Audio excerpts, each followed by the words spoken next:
할머니, 지금 당장 도망가셔야 해요. 어서요. 새벽 2시에 아랫집 아가씨가 갑자기 무슨 일이야? 75살 한명자가 잠에서 깨어난 순간 집안의 모든 전등이 일제히 꺼져버렸어요. 쿵쿵쿵. 누군가 미친 듯이 계단을 뛰어 올라오는 발소리가 집 전체를 흔들었습니다. 창밖에서는 흰색 앰뷸런스의 붉은 경광등이 골목을 핏빛으로 물들이고 있었죠. 의료복을 입은 남자 셋이 마치 미리 짜고 온 것처럼 일사불란하게 대문을 향해 걸어왔습니다. 그들의 손에는 구속복과 주사기가 들려 있었어요. 서연이 명자의 팔을 잡아 끌며 절규하듯 소리쳤습니다. 지금 당장 도망치세요. 시간이 없어요. 지금 도망치지 않으면 이제 할머니를 볼 수 없어요. 대문이 부서지는 소리와 함께 무전기에서 차가운 남자 목소리가 흘러나왔습니다. 대상 확보, 이탈 위험 신속 처리. 이 이야기는 경기도 성남시에 사시는 75세 한명자 할머니의 실화를 각색하여 만들었습니다. 이야기 시작 전에 구독과 좋아요 버튼을 눌러주시면 가장 먼저 새로운 이야기를 만나보실 수 있습니다. 새벽 2시였습니다. 지하철역에서 걸어서 5분 거리에 있는 낡은 2층 단독주택. 명자는 이불 속에서 몸을 뒤척이며 잠을 청하고 있었어요. 75살이 되니 밤잠이 줄어들어서 이렇게 새벽에 깨는 날이 많았죠. 창문 밖으로는 가로등 불빛이 희미하게 들어오고 있었습니다. 그때였어요. 쾅! 귀를 찢을 듯한 폭발음이 집 전체를 흔들었습니다. 명자는 깜짝 놀라 자리에서 벌떡 일어났어요. 심장이 쿵쾅쿵쾅 미친 듯이 뛰기 시작했죠. 동시에 집안의 모든 불빛이 한꺼번에 꺼져버렸습니다. 칠흑 같은 어둠이 순식간에 방 안을 집어삼켰어요. 명자는 떨리는 손으로 침대 옆 탁자를 더듬거렸습니다. 평소에 놓아두던 손전등을 찾으려 했지만 어둠 속에서는 아무것도 보이지 않았어요. 그녀의 이마에는 벌써 식은 땀이 송글송글 맺히기 시작했습니다. 쿵쿵쿵. 누군가 아래층에서 2층으로 올라오는 계단을 뛰어오르는 소리가 들렸어요. 발소리가 너무 급해서 계단이 삐걱거리는 소리까지 났죠. 그리고 곧이어 방문을 두드리는 소리가 요란하게 울렸습니다. 할머니, 할머니, 어서 일어나세요. 1층 세입자인 서연의 목소리였어요. 평소에 차분하고 조용한 목소리가 아니었습니다. 공포에 질려 떨리는 목소리였죠. 명자는 어둠 속에서 더듬거리며 방문을 열었습니다. 아랫집 아가씨가 이 밤중에 무슨 일이야?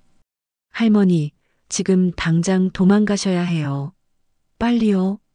서연의 얼굴은 창백했습니다. 희미한 달빛에 비친 그녀의 눈동자는 공포로 가득 차 있었어요. 서연은 명자의 팔을 잡고 흔들며 다급하게 말했습니다. 설명할 시간이 없어요. 누군가 할머니를 데려가려고 와요. 어서 빨리요. 아, 맞다. 할머니, 신분증이랑 인감도장, 집문서 어디 있어요? 빨리 챙기세요. 명자는 영문도 모른 채 서연의 말대로 움직이기 시작했습니다. 손이 떨려서 서랍을 여는 것도 쉽지 않았어요. 어둠 속에서 더듬거리며 겨우 중요한 서류들을 찾아 품에 안았죠. 바로 그 순간이었습니다. 골목 어귀에서 차량 한 대가 미끄러지듯 들어오는 소리가 들렸어요. 엔진 소리가 유난히 조용했습니다. 마치 일부러 소리를 죽이고 접근하는 것처럼요. 서연이 창문 커튼을 살짝 젖히고 밖을 내다봤어요. 그녀의 얼굴이 더욱 하얗게 변했습니다. 앰뷸런스예요. 정신병원 로고가 붙은 흰색 앰뷸런스. 서연의 목소리는 이제 완전히 떨고 있었어요. 명자도 창밖을 내다봤습니다. 정말로 커다란 흰색 앰뷸런스가 대문 앞에 멈춰 서고 있었죠. 차에서는 의료복을 입은 남자 3명이 내렸습니다. 그들은 마치 미리 짜고 온 것처럼 일사불란하게 움직였어요. 한 남자가 무전기를 들고 작은 목소리로 말했습니다. 대상 확인. 이제 진입합니다. 이탈 위험 있으니 신속하게 처리하겠습니다. 무전기 너머로 누군가의 대답이 들렸지만 내용은 알아들을 수 없었어요. 남자들은 곧바로 대문 앞으로 다가갔습니다.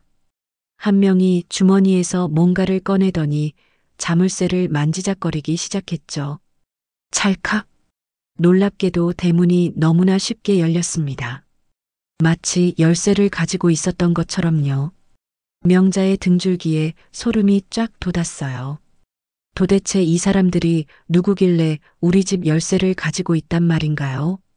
할머니, 뒷문으로 가요. 빨리. 서연이 명자의 손을 잡고 끌었습니다. 두 사람은 어둠 속에서 계단을 내려갔어요. 발소리를 최대한 죽이려 했지만 오래된 나무 계단은 삐걱거리는 소리를 냈죠. 1층 거실을 지나 부엌으로 향했습니다. 현관문이 열리는 소리가 들렸어요. 의료복을 입은 남자들이 집 안으로 들어온 것입니다. 그들의 손전등 불빛이 거실을 비추기 시작했어요. 명자와 서연은 부엌 뒷문 앞에서 잠시 숨을 멈췄습니다. 2층에 있을 겁니다. 올라가서 확인하세요. 낮고 차가운 남자의 목소리가 들렸어요. 발소리가 계단 쪽으로 향했습니다. 지금이 기회였죠. 서연이 조심스럽게 뒷문을 열었어요. 다행히 뒷문은 소리 없이 열렸습니다. 명자는 맨발이었어요. 서연이 재빨리 현관에서 명자의 운동화를 가져와 건넸습니다. 떨리는 손으로 겨우 신발을 신고 두 사람은 뒷마당으로 뛰어나갔어요. 차가운 새벽 공기가 폐 속으로 들어왔습니다. 명자는 숨이 차서 헐떡거렸지만 멈출 수 없었어요. 서연이 그녀의 손을 꽉 잡고 이끌었습니다. 단독주택 뒤쪽 쪽문을 열고 나가 옆집 골목으로 들어갔어요. 그리고는 또 다른 골목으로 또 다른 골목으로 계속 달렸습니다. 심장이 터질 것 같았지만 두 사람은 멈추지 않았어요. 뒤에서 누군가 외치는 소리가 희미하게 들렸습니다. 대상 이탈, 대상 이탈. 뒷문으로 도주한 것 같습니다. 무전기 소리와 함께 발소리가 멀어졌다, 가까워졌다를 반복했어요.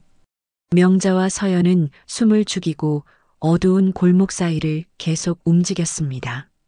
마침내 큰 길가에 도착했을 때 두 사람은 겨우 안도의 한숨을 쉴 수 있었어요.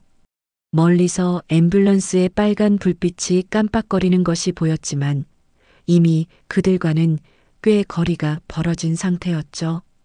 명자는 떨리는 다리로 겨우 서 있었습니다. 온몸이 식은땀으로 젖어 있었어요. 서연도 거친 숨을 몰아쉬며 주변을 살폈죠. 할머니, 괜찮으세요? 아가씨, 도대체 무슨 일이니? 저 사람들이 왜? 명자의 목소리는 떨려서 제대로 말이 나오지 않았어요.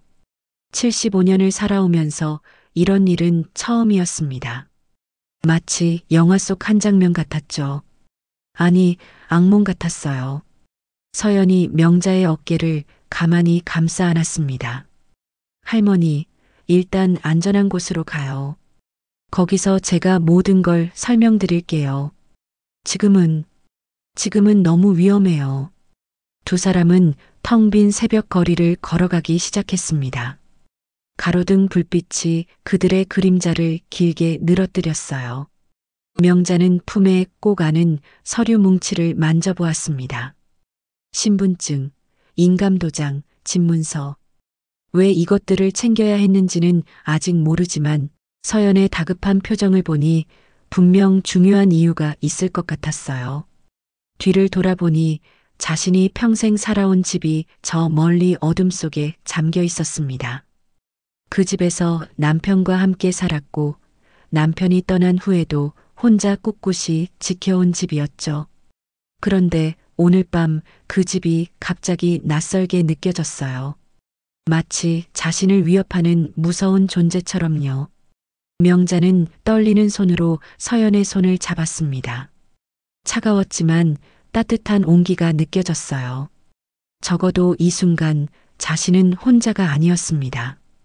이 젊은 세입자가 왜 자신을 도와주는지는 모르지만 그녀가 없었다면 지금쯤 저 무서운 앰뷸런스에 실려가고 있었을지도 모릅니다. 새벽 공기는 차가웠지만 두 사람의 발걸음은 멈추지 않았어요. 어디로 가는지도 모른 채 그저 위험에서 벗어나기 위해 계속 걸었습니다. 저 멀리서 앰뷸런스의 사이렌 소리가 희미하게 들렸다가 사라졌어요. 마치 자신들을 찾아 헤매는 것처럼요. 명자는 다시 한번 몸을 떨었습니다. 도대체 누가 왜 자신을 정신병원에 끌고 가려 하는 걸까요? 그리고 서연은 어떻게 이 일을 미리 알고 있었던 걸까요? 의문은 꼬리에 꼬리를 물었지만 지금은 대답을 들을 때가 아니었습니다. 일단은 살아남는 것이 먼저였어요. 칠흑 같은 새벽 어둠 속에서 두 사람은 계속 걸었습니다. 명자에게는 이제까지와는 완전히 다른 하루가 시작되고 있었습니다. 한참을 걸어서 도착한 곳은 동네 근처 작은 공원이었습니다. 새벽 3시가 넘은 시각, 공원에는 아무도 없었어요. 가로등 하나가 벤치를 희미하게 비추고 있었죠. 명자는 힘이 빠져서 벤치에 털썩 주저앉았습니다. 다리가 후들후들 떨렸어요. 75살 인생에서 이렇게 무서운 밤은 처음이었습니다. 서연도 명자 옆에 앉았습니다. 두 사람 모두 거친 숨을 몰아쉬고 있었어요. 한동안 아무 말도 하지 못한 채 숨만 고르고 있었죠. 멀리서 차 지나가는 소리만 가끔씩 들려왔습니다. 차가운 새벽 공기가 폐속으로 들어올 때마다 가슴이 아팠어요. 명자가 떨리는 목소리로 물었습니다. 아가씨, 이제 좀 설명해 줄 수 있겠니? 서연이 고개를 숙였습니다. 얼굴에는 고민하는 빛이 역력했어요. 입술을 깨물며 무언가를 말하려다 멈추기를 반복했죠. 한참을 망설이던 그녀가 마침내 입을 열었습니다. 할머니, 며칠 전에 동산 정신병원에 오셔서 여러 가지 검사 받으신 적 있죠? 제가 일하고 있는 곳이 그곳이에요. 할머니께서 예전에 그 병원이 있는 건물 청소하셨던 거 저 알고 있었어요. 명자의 눈이 커졌습니다. 며칠 전에 들렸던 동산 정신병원의 그 건물은 자신이 50살부터 23년 동안 새벽부터 밤까지 복도며 계단이며 구석구석 닦고 쓸었던 곳이었어요. 73살에 퇴직해서 2년이 지났지만 아직도 그곳의 층계찬 모서리, 각 층 화장실의 타일, 색깔, 엘리베이터에서 나던 기계 기름 냄새까지 생생했죠. 서연은 자신이 병원 서무과에서 5년째 일하고 있다며 떨리는 목소리로 병원에서 벌어지는 끔찍한 일들을 털어놓기 시작했습니다. 병원장 정태수가 정신이 멀쩡한 노인들을 강제로 입원시키고 있다는 것이었어요. 병동에는 병원장의 친인척 노인들이 가득했고 그들은 매일같이 자신들은 미친 사람이 아니라고 제발 내보내 달라고 울부짖고 있었습니다. 명자는 숨이 막혔어요. 그런 악마 같은 일이 정말 일어나고 있다니. 자신이 23년 동안 매일 청소했던 그 건물 안의 병원에서 그런 끔찍한 일이 벌어지고 있었다니요. 더 충격적인 것은 그 다음이었습니다. 병원장이 어떤 보험 설계사와 짜고 그 노인들의 보험금을 빼돌리고 있다는 것이었어요. 치매 진단서를 위조해서 보험금을 타내고 그 돈을 둘이 나눠 갖는다는 소문이 병원 안에 파다하다고 서연은 말했습니다. 그런데 서연이 다음에 한 말에 명자는 귀를 의심했어요. 그 보험 설계사가 할머니 며느리 배도연 씨예요. 명자는 벤치 손잡이를 꽉 잡았습니다. 그러지 않으면 쓰러질 것 같았어요. 며느리 도연이가? 그럴 리 없어. 도연이는 아들 준호와 결혼한 지 15년이 넘었고 그동안 큰 탈 없이 살아왔어요. 물론 요즘 좀 냉정해진 것 같긴 했지만 그래도 가족이었어요. 서연은 며칠 전 병원에서 목격한 일을 자세히 설명했습니다. 도연이 명자를 데리고 와서 각종 검사를 받게 했던 것, 기억력 검사, 인지능력 검사, 뇌 촬영까지. 명자는 요즘 들어 정말로 기억력이 이상하고 몸이 예전 같지 않은 것 같아서 며느리가 병원에 가보자고 권유했을 때 순순히 따라갔었죠. 자신도 불안했으니까요. 그날 저녁 서연은 우연히 병원장실 앞을 지나가다가 충격적인 대화를 들었다고 했습니다. 도연과 병원장이 명자의 검사 결과를 보며 나누는 대화였어요. 이번엔 큰 건이 될 거라는 병원장의 말, 시어머니가 보험을 5개나 들어놨고 자신이 수익자로 되어 있다는 도연의 대답, 그리고 오늘 밤 앰뷸런스가 출동해서 명자를 데려갈 거라는 계획까지. 명자는 가슴이 무너져 내리는 것 같았습니다. 정말로 보험을 5개나 들어놨어요. 15년 전 아들이 결혼할 때 며느리가 어머님 노후를 위해서라며 권유했던 보험들이었죠. 효도한다면서 나중에 아프실 때를 대비해야 한다면서 열심히 설명하던 며느리의 모습이 아직도 선했습니다. 건물 청소하며 받은 적은 월급에서 보험료를 내느라 힘들어서 포기해야 했던 것들도 많았어요. 수익자는 당연히 아들 내외로 해놨고요. 그것이 이렇게 이용될 줄은 꿈에도 몰랐어요. 그때 문득 최근 한 달 동안 일어났던 이상한 일들이 하나둘 떠오르기 시작했습니다. 어느 날은 가스레인지를 켜놓고 외출했다며 도연이 펄펄 뛰었어요. 하지만 명자는 분명히 불을 끄고 나갔던 기억이 있었죠. 또 어느 날은 냄비를 태워서 집안에 연기가 가득했다고 야단이었어요. 그런데 명자는 그날 분명히 불을 끄고 냄비를 내려놨었거든요. 지갑이나 열쇠를 자꾸 잃어버리는 일도 있었어요. 분명 제자리에 뒀는데 엉뚱한 곳에서 발견됐죠. 냉장고 안에서 리모컨이 나오고 화분 속에서 안경이 나왔습니다. 세탁기 안에서 지갑이 발견된 적도 있었어요.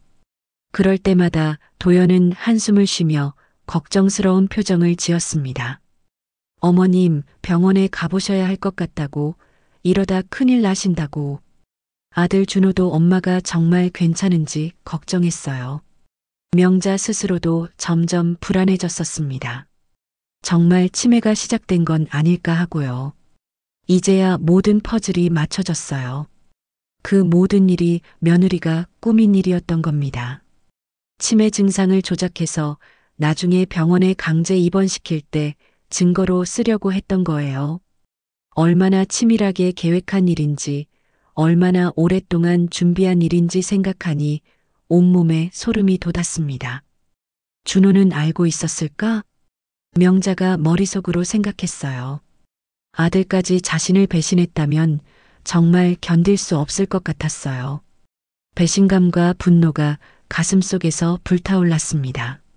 15년을 한 가족으로 살았던 며느리가 명절 때마다 어머님 건강하세요 하며 안부를 물었던 며느리가 어버이날에 카네이션을 달아주며 효도하겠다고 약속했던 며느리가 이런 악마 같은 계획을 세웠다니. 서연이 명자의 손을 잡았습니다. 차가운 손에 온기를 전하려는 듯 꼭 쥐었죠. 명자는 눈물을 닦았습니다. 슬퍼하고 있을 때가 아니었어요. 지금은 싸워야 할 때였습니다. 경찰에 가자. 이런 나쁜 짓을 그냥 둘 순 없어. 명자가 일어서며 말했어요. 서연도 고개를 끄덕이며 일어났습니다. 증인이 되어주겠다고 병원에서 본 것과 들은 것을 모두 증언하겠다고 약속했어요. 공원을 나서며 명자가 물었습니다.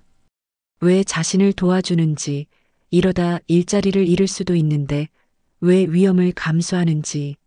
서연은 잠시 망설이다가 대답했어요. 병원장이 할머니 할아버지들을 가두고 가혹행위를 하는 것을 계속 볼 수가 없었어요. 게다가 주인집 할머니까지 그곳에 오실 생각을 하니 도저히 가만히 있을 수가 없어서 명자는 서연의 어깨를 가만히 두드렸습니다. 말로는 표현할 수 없는 고마움이 가슴에 가득했어요. 두 사람은 어둠 속에서 경찰서를 향해 걸어갔습니다. 새벽 공기는 여전히 차가웠지만 명자의 가슴 속에는 뜨거운 무언가가 타오르고 있었어요. 정의를 향한 의지였을 수도 생존을 향한 몸부림이었을 수도 있었죠. 가로등 불빛이 두 사람의 그림자를 길게 늘어뜨렸습니다. 그 그림자가 마치 서로를 의지하는 것처럼 겹쳐졌다, 멀어졌다를 반복했어요. 명자는 품에 안은 서류를 다시 한번 확인했습니다. 이것들이 자신을 지켜줄 마지막 보루가 될지도 모른다는 생각이 들었어요. 새벽 4시가 가까워질 무렵 두 사람은 경찰서 앞에 도착했습니다. 차가운 형광등 불빛이 유리문 너머로 새어나오고 있었어요. 경찰서는 이 시간에도 환하게 불이 켜져 있었지만 왠지 썰렁하고 차가워 보였습니다. 명자는 경찰서 계단을 오르며 다리가 또 한 번 후들거렸어요. 평생 경찰서라는 곳에 와본 적이 없었거든요. 75을 살면서 남에게 피해주지 않고 조용히 살아왔는데 이런 곳에 새벽에 찾아오게 될 줄은 꿈에도 몰랐습니다. 서연이 먼저 유리문을 밀고 들어갔어요.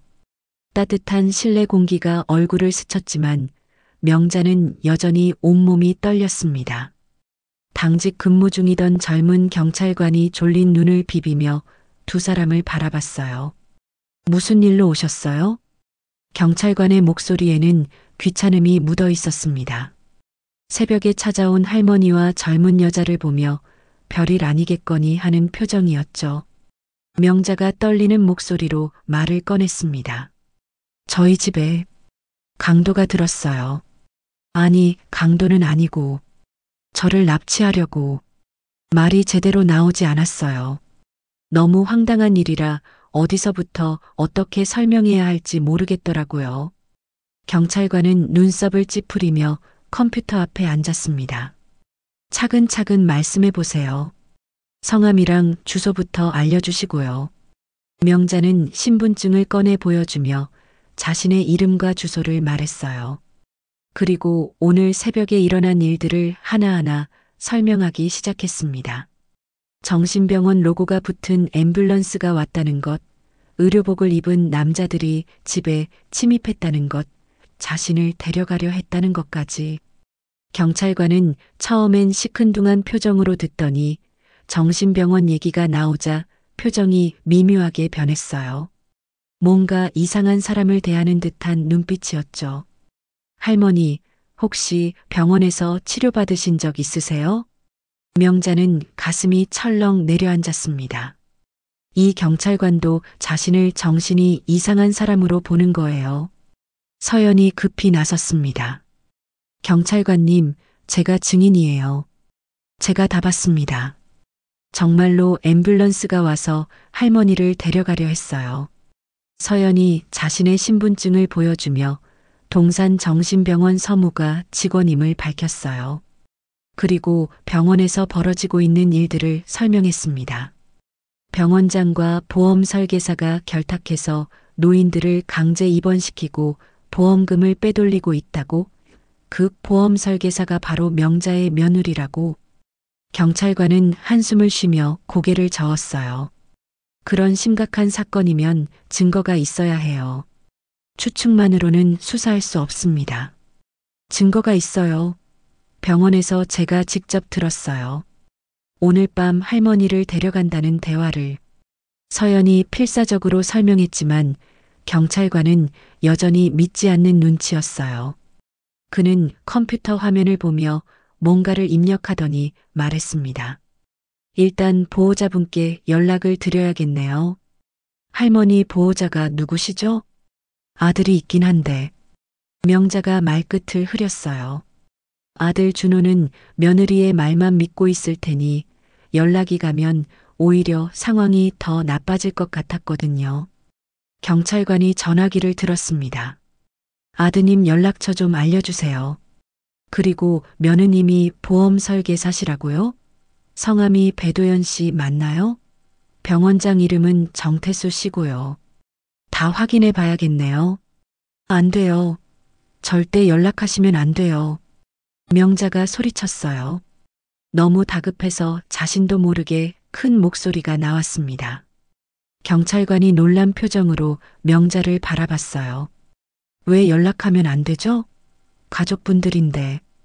그 사람들이 저를 해치려고 해요. 제발 믿어주세요. 명자의 눈에서 눈물이 흘러내렸습니다. 억울하고 무서웠어요.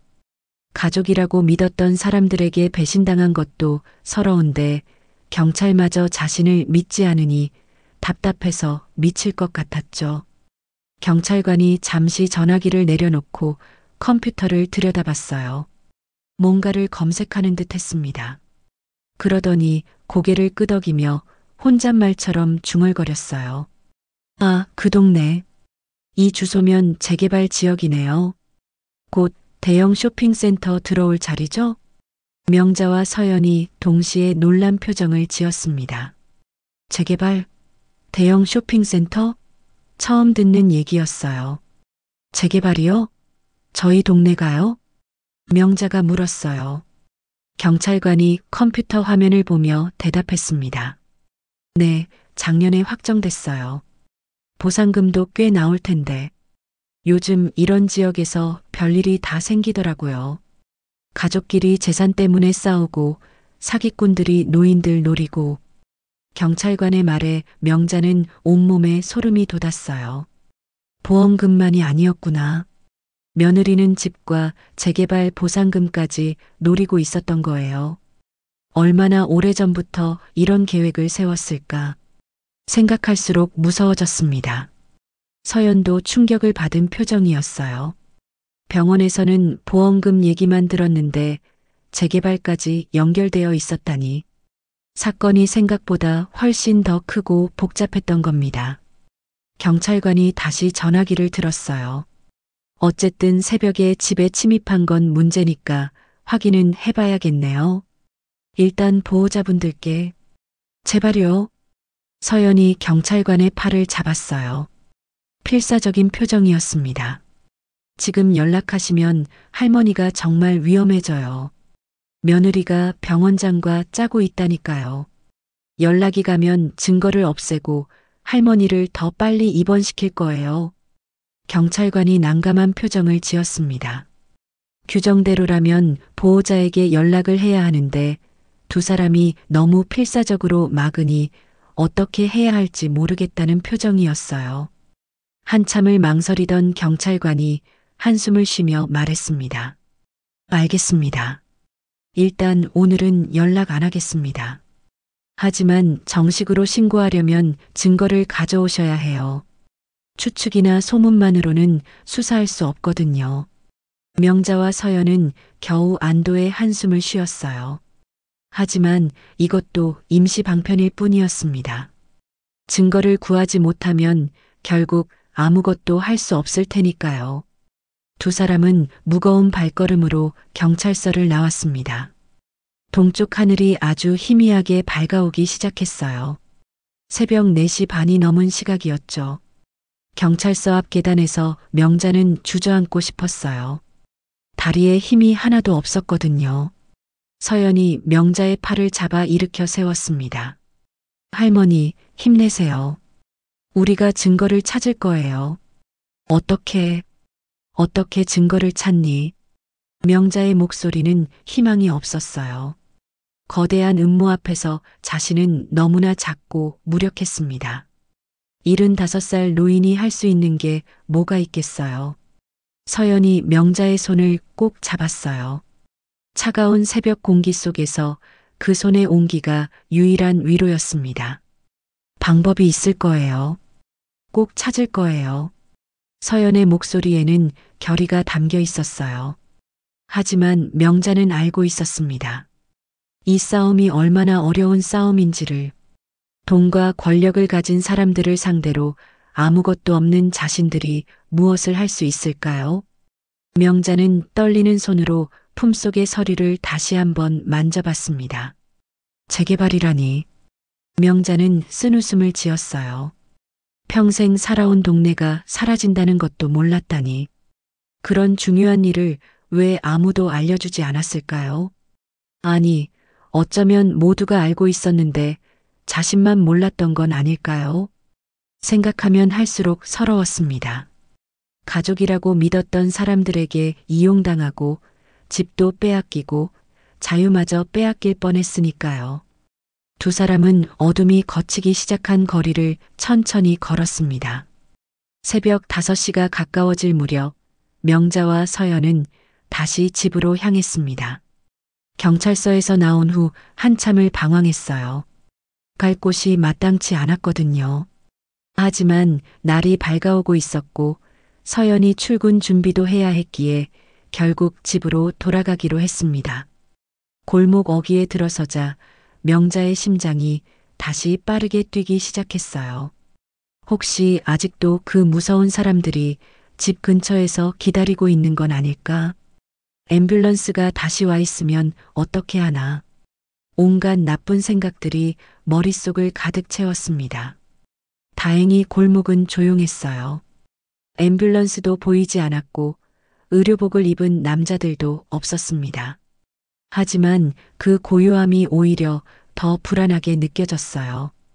폭풍 전의 고요 같다고 할까요? 집 대문 앞에 도착한 두 사람은 잠시 숨을 고르고 서 있었습니다. 대문은 열려 있었어요. 새벽에 그 사람들이 따고 들어왔을 때 그대로 놔두고 간 모양이었죠. 명자는 떨리는 손으로 대문을 밀고 들어갔습니다. 현관문도 열려 있었어요. 집 안으로 들어서자 뭔가 이상한 느낌이 들었습니다. 분명 자신의 집인데 낯설게 느껴졌어요. 누군가 침입했다가 나간 흔적이 곳곳에 남아 있었거든요. 서연이 먼저 1층 자신의 방을 확인하러 들어갔어요. 다행히 1층은 별다른 이상이 없어 보였습니다. 명자는 계단을 올라 2층으로 향했어요.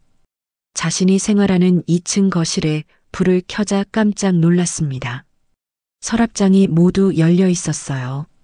안에 있던 서류들이 바닥에 흩어져 있었고 장롱문도 활짝 열려 있었습니다. 옷가지들이 여기저기 떨어져 있었어요. 마치 도둑이 들었다 나간 것처럼 2층 전체가 엉망이었죠. 아이고, 이게 무슨... 명자가 떨리는 목소리로 중얼거렸어요. 안방도 작은 방도 모두 마찬가지였습니다. 누군가 필사적으로 뭔가를 찾았던 흔적이 역력했죠. 서연이 급히 계단을 올라와 2층 상황을 확인했습니다. 할머니, 완전히 다 뒤져놨네요. 집문서를 찾았나 봐요. 명자는 다리에 힘이 풀려 거실 소파에 털썩 주저앉았습니다. 그들이 찾던 게 바로 그거였구나. 집문서와 중요한 서류들. 다행히 그것들은 명자가 품에 안고 있었지만 집이 이렇게 엉망이 된 걸 보니 가슴이 아팠어요. 서연이 2층 부엌에서 물을 한 잔 가져왔습니다. 명자는 떨리는 손으로 물잔을 받아 마셨어요. 차가운 물이 목을 타고 내려가자 조금 정신이 들었습니다. 할머니, 오늘은 2층에 혼자 계시면 위험해요. 제 방에서 쉬세요. 1층이니까 뭔가 있으면 바로 밖으로 나갈 수도 있고요. 서연이 걱정스러운 표정으로 말했어요. 명자는 고개를 끄덕였습니다. 2층에 혼자 있기도 무서웠고 또 누가 올지도 모르는 상황이었으니까요. 두 사람은 계단을 내려와 1층 서연의 방으로 들어갔어요. 서연의 방은 1층 안쪽에 있는 작은 원룸이었습니다. 2층에 비하면 좁았지만 깔끔하게 정리되어 있었어요. 벽에는 가족 사진이 몇 장 걸려 있었습니다. 서연이 어머니와 함께 찍은 사진도 보였어요. 밝게 웃고 있는 두 사람의 모습이 참 닮아 보였죠. 저 씻고 출근 준비 좀 할게요. 할머니는 침대에서 좀 쉬세요. 명자는 서연의 침대 귀퉁이에 앉았습니다. 그때 문득 한 사람이 떠올랐어요. 홍 씨, 병원 건물에서 전기기사로 일하던 홍씨 아저씨. 그 사람이라면 뭔가 도움을 줄 수 있을지도 모른다는 생각이 들었습니다. 홍 씨는 명자가 50살부터 건물 청소를 할 때부터 알고 지낸 사람이었어요. 벌써 25년이 넘은 인연이었죠. 말수는 적었지만 성실하고 착한 사람이었습니다. 한 번은 전기실에서 누전 사고가 났을 때 명자가 발견해서 구해준 적도 있었어요. 그때 홍 씨가 얼마나 고마워했는지 아직도 기억이 생생했죠. 서연이 씻고 나와 출근 준비를 하는 동안 명자는 계속 홍 씨 생각을 했습니다. 그 사람이 아직 병원 건물에서 일하고 있을까? 만약 그렇다면 병원 내부 사정을 알려줄 수도 있을 텐데. 아가씨, 혹시 병원 건물에 홍 씨라는 전기기사 아직 계시니? 명자가 물었어요. 서연이 잠시 생각하더니 고개를 끄덕였습니다. 글쎄요, 잘은 모르겠지만 관리실 직원들은 별다른 일이 없으면 퇴사를 잘 안 하시니 계속 근무하고 계시지 않을까요? 명자의 눈에 희망이 보였어요. 홍 씨가 아직 있다면, 그 사람이라면 분명 도와줄 거예요. 오늘 저녁에 한번 찾아가 봐야겠어. 할머니, 위험할 수도 있어요. 병원장이나 며느리분이 알게 되면. 서연이 걱정스럽게 말했지만 명자는 결심이 선 듯했어요. 지금 상황에서는 조금이라도 도움이 될 만한 사람을 찾아야 했으니까요. 서연이 출근하고 난 후 명자는 1층에 혼자 남았습니다. 서연의 방에 있으니 조금은 안심이 됐어요. 하지만 2층에서 나는 작은 소리에도 신경이 곤두섰죠. 오래된 집이라 바람이 불면 삐걱거리는 소리가 났는데 그 소리마저도 무섭게 느껴졌습니다. 침대에 옆으로 누웠지만 잠이 오지 않았어요. 너무 많은 일이 한꺼번에 일어나서 머릿속이 복잡했거든요. 며느리가 자신을 정신병원에 가두려 했다는 것, 보험금과 재개발 보상금을 노렸다는 것, 그 모든 치매 증상이 조작이었다는 것, 생각할수록 믿기지 않는 일들이었습니다. 명자는 눈을 감고 지난 날들을 떠올려 봤어요. 도연이 처음 집에 왔을 때가 생각났습니다. 15년 전 봄날이었죠. 예쁜 원피스를 입고 수줍게 인사하던 모습이 아직도 선해요. 2층 거실에서 처음 인사를 나눴었죠. 그때는 정말 착한 며느리를 얻었다고 기뻐했는데 언제부터 변한 걸까요? 아니, 처음부터 그런 사람이었는데 자신이 몰랐던 걸까요? 결혼하자마자 보험을 들자고 했던 것도 이미 계획된 일이었을까요?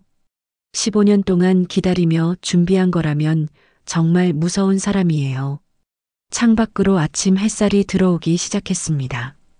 새들이 지저귀는 소리도 들렸어요.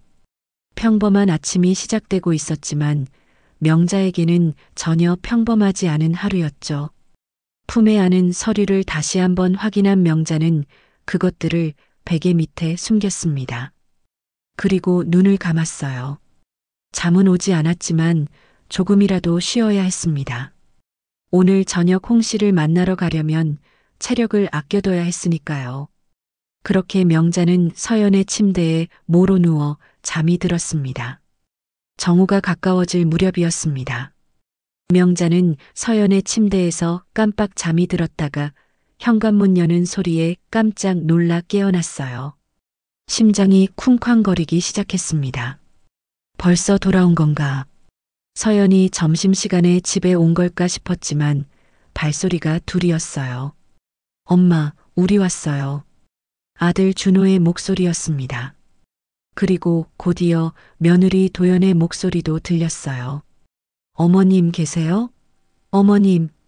명자는 숨이 멎는 것 같았습니다. 왜 이 시간에 온 거지? 준호는 회사에 있어야 할 시간인데. 아, 맞아. 오늘이 토요일이구나.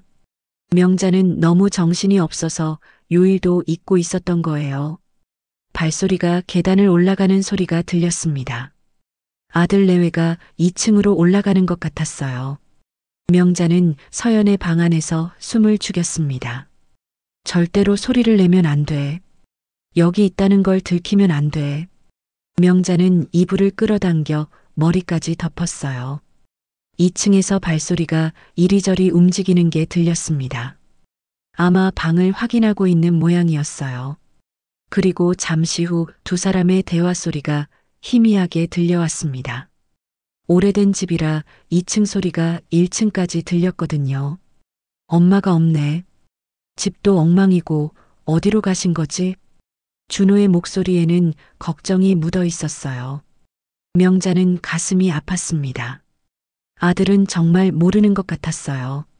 자신이 어떤 위험에 처해 있는지, 아내가 무슨 짓을 꾸미고 있는지 전혀 모르는 듯 했죠.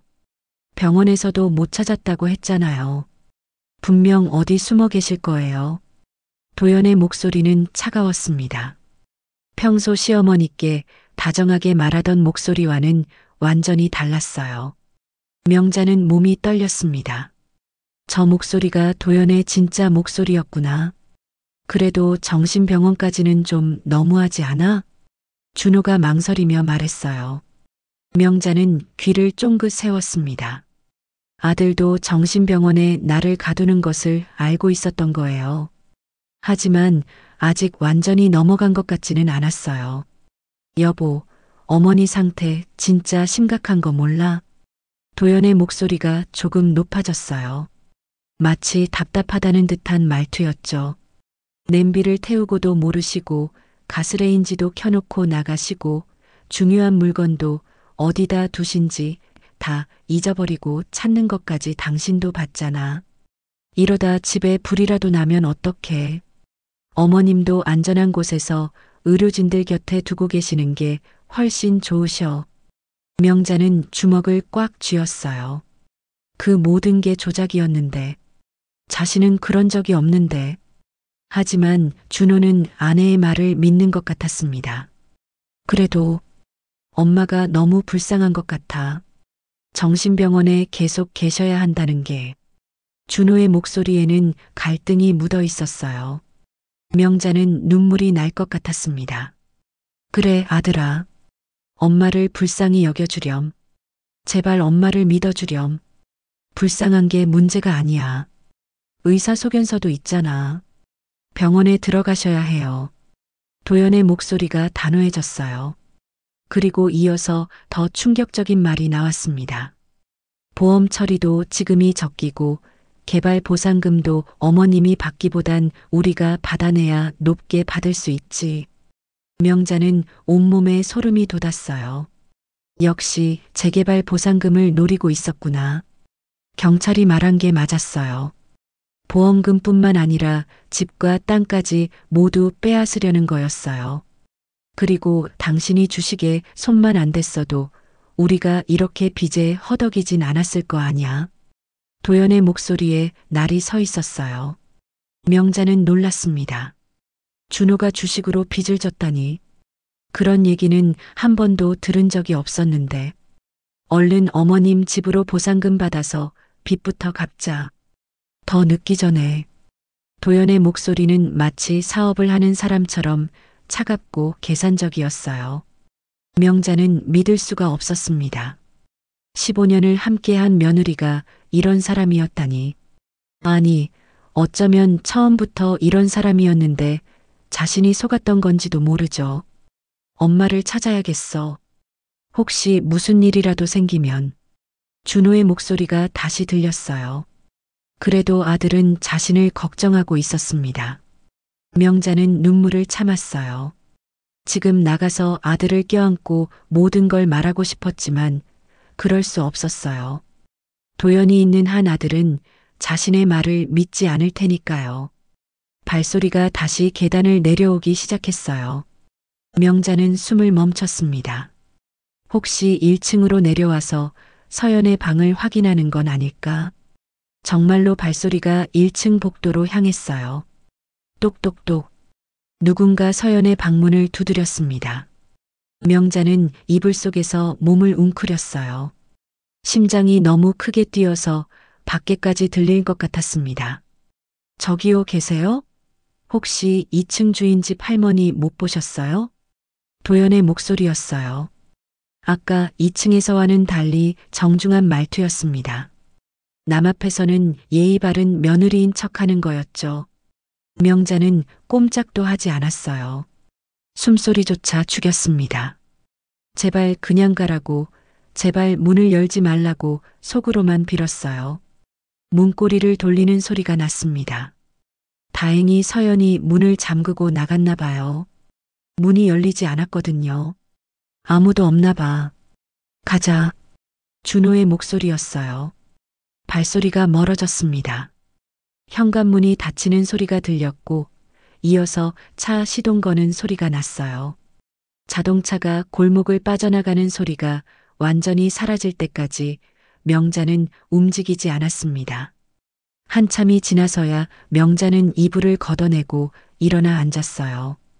온몸이 땀으로 젖어 있었습니다. 너무 긴장해서 옷이 다 젖을 정도였어요. 등줄기로 식은 땀이 주르륵 흘러내렸죠. 그 모든 증상이 며느리의 조작이었다는 게 이제 확실해졌어요. 도연은 시어머니를 정신병원에 가두고 보험금과 재개발 보상금을 모두 차지하려는 거였습니다. 명자는 한숨을 쉬었어요. 준호가 주식으로 빚을 졌다니, 그것도 몰랐다니, 아들이 얼마나 힘들었을까. 하지만 그렇다고 어머니를 팔아넘길 수는 없는 거잖아요. 창밖을 보니 햇살이 눈부시게 밝았습니다. 토요일 오후의 평화로운 풍경이었어요. 길에는 가족 단위로 나들이 가는 사람들이 보였습니다. 웃으며 손잡고 걸어가는 모습들이 행복해 보였어요. 명자도 한때는 저랬어요. 남편이 살아있을 때는 준호와 함께 주말마다 나들이를 갔었죠. 그때가 얼마나 행복했는지. 하지만 이제 그 아들마저 자신을 의심하고 있었습니다. 아니, 준호는 완전히 넘어간 건 아니었어요. 갈등하고 있었고 어머니를 걱정하고 있었습니다. 그게 유일한 희망이었어요. 아들이 완전히 돌아서기 전에 뭔가 증거를 찾아야 해요. 명자는 시계를 봤습니다. 오후 1시가 넘었어요. 저녁에 홍 씨를 만나려면 아직 시간이 많이 남았죠. 그때까지 여기서 기다려야 했습니다. 배에서 꼬르륵 소리가 났어요. 아침부터 아무것도 먹지 못했거든요. 하지만 2층 부엌에 올라갈 용기가 나지 않았습니다. 혹시 또 누가 올지도 모르니까요. 명자는 다시 침대에 누웠어요. 천장의 야광별들을 보며 생각에 잠겼습니다. 어떻게 이런 일이 일어날 수 있을까? 가족이 가족을 배신하고 돈 때문에 사람을 파는 세상이 되어버렸구나. 오후 햇살이 창문으로 비스듬히 들어왔어요. 조용한 오후였습니다. 밖에서는 아이들 노는 소리가 들렸고 이웃집에서는 TV 소리가 희미하게 들렸어요. 평범한 토요일 오후의 풍경이었지만 명자에게는 전쟁 같은 하루였습니다. 저녁 6시가 되자 명자는 서연의 방을 조심스럽게 나왔습니다. 오후 내내 침대에 누워 있었더니 온몸이 뻐근했어요. 하지만 지금은 몸 상태를 걱정할 때가 아니었죠. 홍 씨를 만나러 가야 했으니까요.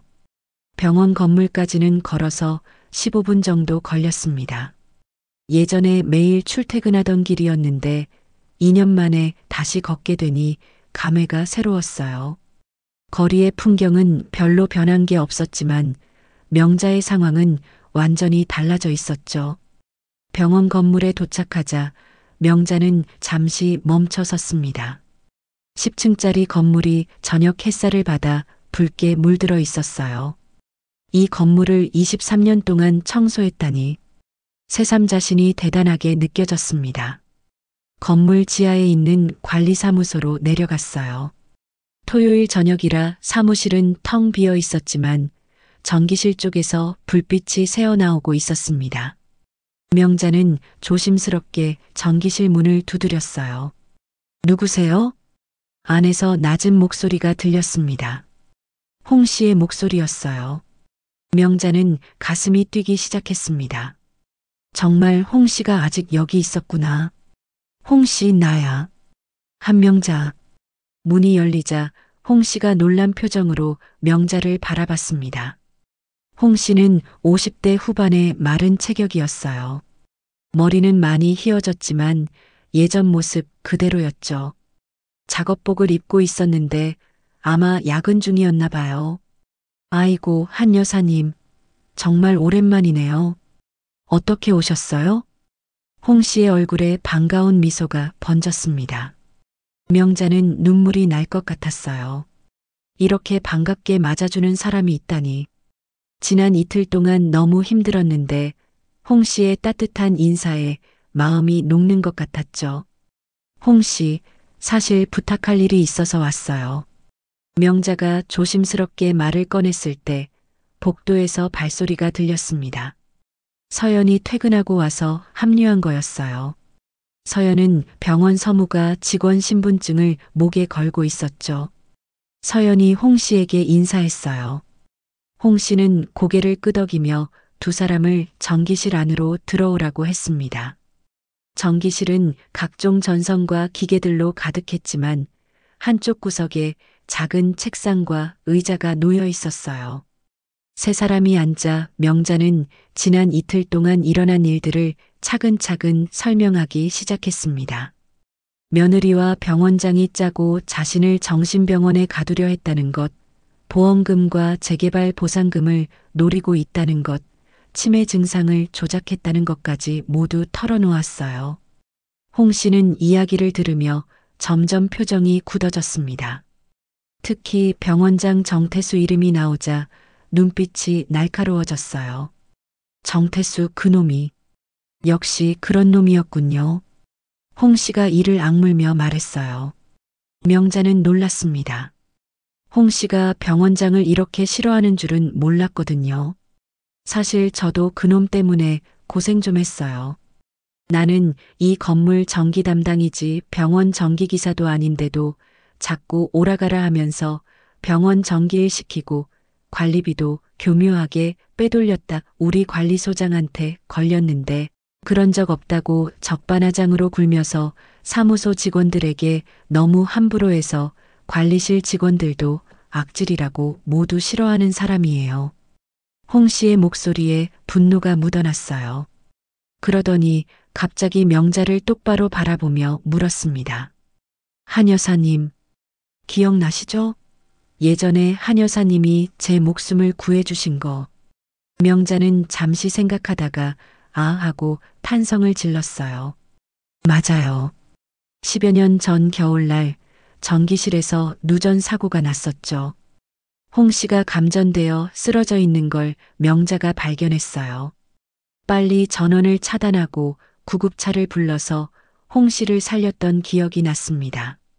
그때 한 여사님 아니었으면 저는 죽었을 거예요. 그 은혜를 어떻게 갚아야 하나 늘 생각했는데 홍 씨의 눈가가 촉촉해졌어요. 명자는 손사래를 쳤습니다. 당연히 할 일을 했을 뿐인데 무슨 은혜냐고요. 이제야 은혜를 갚을 기회가 왔네요. 제가 도와드리겠습니다. 홍 씨가 단호하게 말했어요. 그러더니 자리에서 벌떡 일어났습니다. 일단 한 여사님 댁에 가서 전기 상태부터 확인해 봐야겠어요. 혹시 그놈들이 뭔가 조작을 했을지도 모르니까. 세 사람은 함께 명자의 집으로 향했습니다. 날이 어두워지기 시작했어요. 거리에는 주말 저녁을 즐기는 사람들로 북적였지만 명자는 불안했습니다. 집에 또 누가 와 있으면 어떡하나 싶어서요. 다행히 집은 조용했어요. 홍 씨는 공구 가방을 들고 2층으로 올라갔습니다. 거실 전등 스위치를 열어 배선을 확인하기 시작했어요. 그러더니 갑자기 혀를 차며 고개를 저었습니다. 이거 보세요. 누가 일부러 절연을 손상시켜 놨네요. 홍 씨가 전선 한 부분을 가리켰어요. 명자와 서연은 가까이 가서 봤지만 뭐가 문제인지 잘 모르겠더라고요. 이렇게 해놓으면 언제든 합선이 날 수 있어요. 그럼 정말로 불이 날 수도 있고요. 아마 한 여사님이 전기 사고를 자주 낸다는 증거를 만들려고 했나 봅니다. 명자는 몸이 떨렸어요. 정말 치밀하게 계획한 거였구나. 며느리가 이렇게까지 악독한 사람이었다니. 홍 씨는 손상된 부분을 수리하기 시작했어요. 능숙한 손놀림으로 전선을 다시 연결하고 절연 테이프를 감았습니다. 그리고는 다른 곳들도 꼼꼼히 점검했어요. 부엌, 안방, 화장실까지 모든 전기 배선을 확인했죠. 다른 곳에도 몇 군데 더 조작한 흔적이 있네요. 다 고쳐놓을게요. 홍 씨는 묵묵히 일했습니다. 1시간쯤 지나자 모든 수리가 끝났어요. 홍 씨는 이마에 땀을 닦으며 말했습니다. 이제 전기는 안전해요. 하지만 이것만으로는 부족합니다. 증거가 부족할 거 아니에요. 홍 씨가 가방에서 작은 기계 몇 개를 꺼냈어요. 손바닥만 한 크기의 카메라들이었습니다. CCTV예요. 제가 건물 관리하면서 여분으로 가지고 있던 거예요. 집 안 곳곳에 설치하면 누가 들어와서 뭘 하는지 다 찍을 수 있습니다. 명자와 서연의 눈이 빛났어요. 그래요. 증거를 잡으면 되는 거예요. 홍 씨는 거실, 복도, 현관, 그리고 창문 쪽에 카메라를 설치하기 시작했습니다. 아주 작은 카메라라서 자세히 보지 않으면 잘 안 보일 정도였어요. 이 카메라들은 움직임이 감지되면 자동으로 녹화가 됩니다. 그리고 제 컴퓨터로 영상이 전송돼요. 뭔가 이상한 일이 생기면 바로 알 수 있습니다. 홍 씨가 설명했어요. 명자는 고마워서 눈물이 날 것 같았습니다. 이렇게 도와주는 사람들이 있다니. 혼자가 아니라는 게 너무 큰 위로가 됐어요. 그리고 내일 새벽에 병원에도 몰래 들어가서 카메라를 설치할 거예요. 병원장실이랑 복도예요. 그놈들이 무슨 대화를 하는지 다 녹화해야죠. 홍 씨의 계획은 치밀했습니다. 서연도 병원 내부 구조를 잘 아니까 도와주겠다고 했어요. 밤 9시가 넘어서야 모든 설치가 끝났습니다. 홍 씨는 공구를 정리하며 명자에게 말했어요. 한 여사님, 너무 걱정하지 마세요. 이제 증거를 잡을 수 있을 거예요. 그놈들이 제 발로 걸어 들어올 겁니다. 명자는 홍 씨의 손을 꼭 잡았어요. 거칠지만 따뜻한 손이었습니다. 고마워요. 정말 고마워요. 은혜 갚는 거예요. 그때 저를 살려주셨잖아요. 홍 씨가 수줍게 웃었어요. 서연도 옆에서 미소를 지었죠. 세 사람은 서로를 바라보며 희망을 품었습니다. 이제 반격을 시작할 차례였어요. 사흘이 지났습니다. 그동안 명자는 계속 서연의 방에서 지냈어요. 2층에 올라가는 것도 무서웠고 혹시 며느리나 아들이 다시 찾아올까봐 불안했거든요. 낮에는 서연이 출근한 사이 조심스럽게 2층에 올라가 밥을 해 먹고 저녁에는 서연과 함께 간단히 식사를 했습니다. 화요일 저녁 7시경 홍 씨가 집으로 찾아왔어요. 얼굴에는 심각한 표정이 가득했습니다. 손에는 노트북 컴퓨터를 들고 있었죠. 한 여사님, 서연 씨, 이거 좀 보세요. 드디어 잡았습니다. 홍 씨가 노트북을 열자 CCTV 영상이 나타났어요. 병원장실 영상이었습니다. 화면 속에는 병원장 정태수와 며느리 도연이 마주 앉아 있었어요. 세 사람은 숨을 죽이고 영상을 지켜봤습니다. 도연이 서류를 꺼내 병원장에게 건네는 모습이 보였어요. 그리고 두 사람의 대화 소리가 들렸습니다. 이번엔 어머님 건으로 3억짜리 들어갑니다. 도연의 목소리였어요. 명자는 주먹을 꽉 쥐었습니다. 3억이라니. 자신의 목숨값을 돈으로 계산하다니. 보험금 다 합치면 그 정도 되겠네요. 재개발 보상금은 별도고요. 병원장의 목소리가 이어졌습니다. 화면 속 병원장은 계산기를 두드리며 뭔가를 계산하고 있었어요. 일단 어머님을 빨리 입원시켜야 해요. 너무 오래 끌면 의심받을 수 있어요. 걱정 마세요. 이미 의사소견서도 준비됐고 치매 증상 기록도 다 만들어 놨으니까 법적으로 아무 문제 없어요. 두 사람이 서로를 보며 음흉하게 웃는 모습이 화면에 그대로 담겨 있었습니다. 명자는 분노로 온몸이 떨렸어요. 저 웃음소리가 너무 끔찍했습니다. 이거면 충분해요.